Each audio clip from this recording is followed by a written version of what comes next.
Baithuti ba ntlafaditse boipelaetso ba bona maobane moo ba ipiletsang hore ditheo kaofela tsa thuto na ka bophara di kwalwe.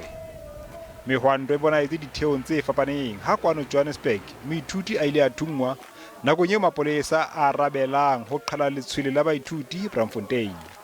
The issue of shooting students, that they did not shoot students, is a lie. The very same Captain Kwala who was aggressive in the morning, in the afternoon, when the public policing unit came, she came out with a pump gun. I believe it was for rubber bullets. She's the one who threatened us. She even said to one of my comrades that I will shoot you here on the head. And my comrade said, shoot it here.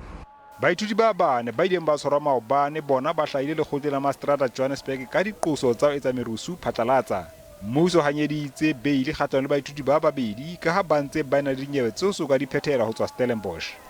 Baithuti bana ba tla kgutlela kgotla ka Labohlano. Mapolesa a qoswang ka menyetsi ya polao ya Ntumba a tshwerwe ke lekala la bodisa ba sepolesa ileng IP ka diqoso tsa polao, teko ya polao ha mo lo sidisa tshebetso ya toka.